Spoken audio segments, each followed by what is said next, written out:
What is similarity transformation?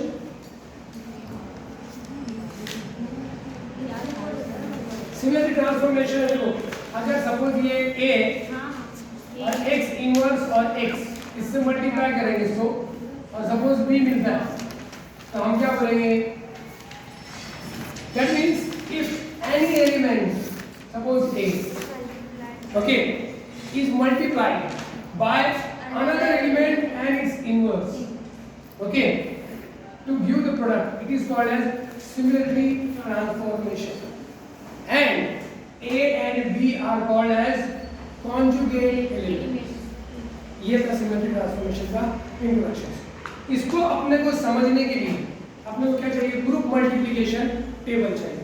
जैसे कि for example C2V point group के अंदर यहाँ पे E है, C2Z है, sigma V XZ, sigma V YZ, okay, और यहाँ पे E C2Z, sigma V XZ, sigma V YZ, okay. अब यहाँ पे देखो अपने क्या करने का E इंटू E, मतलब ये लाइन तो ऐसे ही जाएगी, तो ये लाइन यहाँ पे लिख देंगे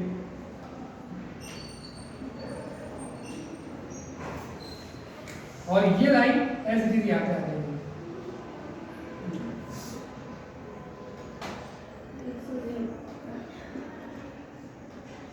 ओके, यहाँ तक समझ में आया सबको? अब अपने को क्या करना है? C2Z into C2Z E, then C2Z into sigma V XZ, sigma V YZ, और C2Z into sigma V YZ फिर ये आएगा। इन दोनों को मल्टीप्लाई करेंगे तो जवाब ये आएगा, इन दोनों को मल्टीप्लाई करेंगे तो जवाब ये आएगा, इन दोनों को मल्टीप्लाई करेंगे तो जवाब ये आएगा, और जब इसको इससे ही मल्टीप्लाई करेंगे तो जवाब ये आएगा, इसको इसी से मल्टीप्लाई करेंगे तो जवाब ये आएगा, और इसको भी जब इसी से मल्टीप्लाई करेंगे तो जवाब, और E को किसी से भी मल्टीप्लाई करेंगे तो वही आएगा जिसको E मल्टीप्लाई करें। This is the way to construct the group multiplication table. So in this way we can write here. यहाँ पे क्या आएगा बोलो तो सिग्मा V YZ, और यहाँ पे क्या आएगा बोलो तो E, यहाँ पे क्या आएगा फिर C2Z, यहाँ पे क्या आएगा बोलो तो sigma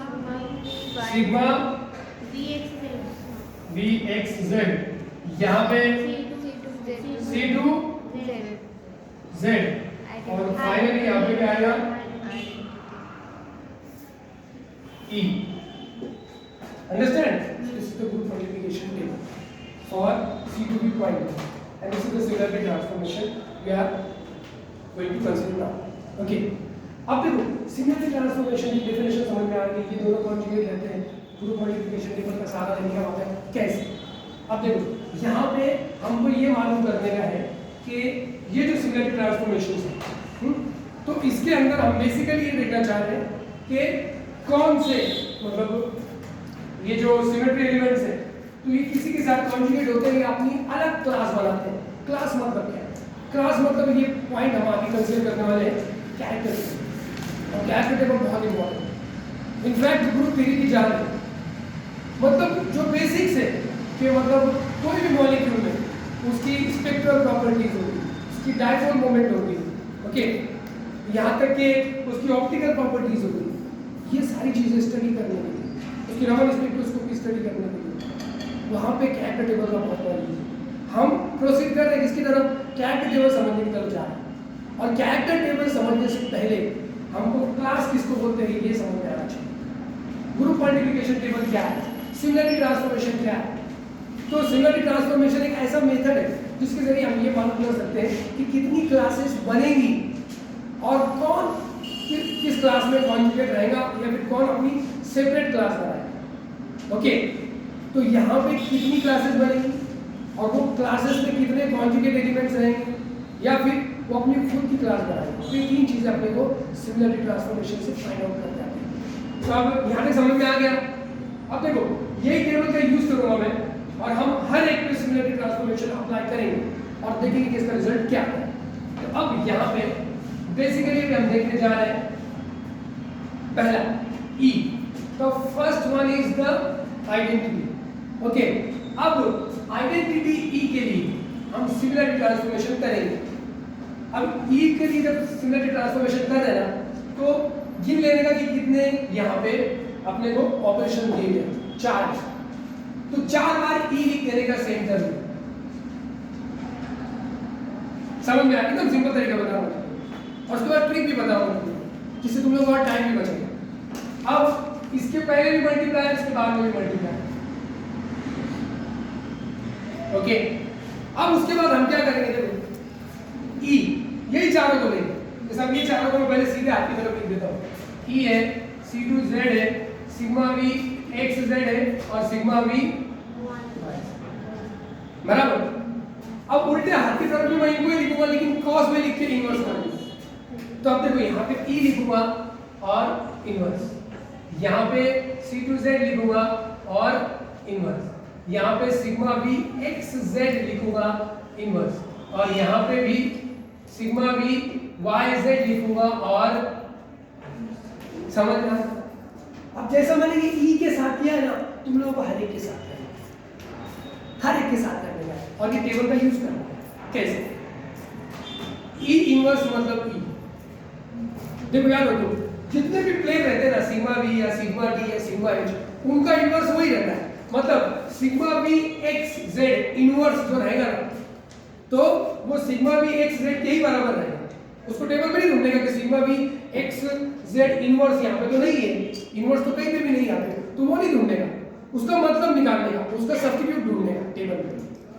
C2Z inverse, C2Z inverse मैंने बताया ना तुम लोगों को कि अगर ये H2O है, ओके, अब मैं इसको क्लॉकवाइज घुमा रहा हूं तो सपोज C2Z, और अगर मैं इसको काउंटर क्लॉकवाइज घुमाऊंगा तो ये क्या आ जाएगा, C2Z इनवर्स.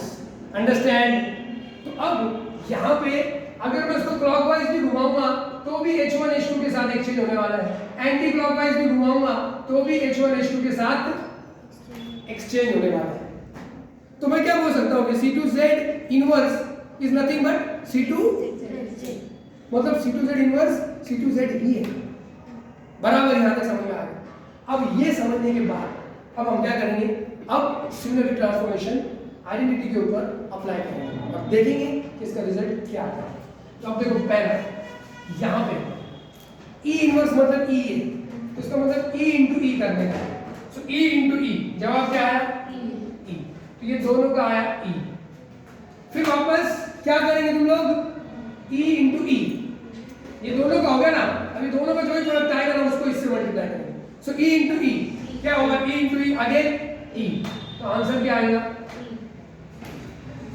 ओके. फिर उसके बाद C2Z इनवर्स मैंने अभी बताया कि C2Z इनवर्स क्या रहता है, C2Z ही रहता है. तो फिर C2Z into E, C2Z into E, C2Z, तो ये दोनों का प्रोडक्ट आ गया C2Z.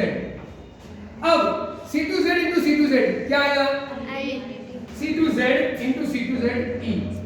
तो इसका जवाब आएगा. अंडरस्टैंड? फिर उसके बाद सिग्मा V XZ, जितने भी प्लेन रहते हैं उनका इनवर्स उसी के बराबर. तो सिग्मा V XZ, ओके, तो सिग्मा V XZ ले लेंगे और इसको मल्टीप्लाई करेंगे किससे, E से. Sigma V XZ into sigma V XZ ही आएगा. और फिर sigma V XZ into sigma V XZ,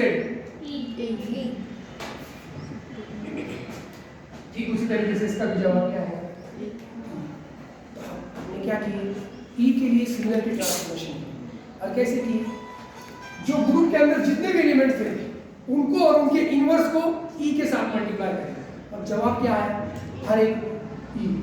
मतलब हम यहाँ पे फाइनली कंक्लूड ये करेंगे कि सिमिलरिटी ट्रांसफॉर्मेशन ऑफ आइडेंटिटी और E प्रोड्यूसेस ओनली E और आइडेंटिटी.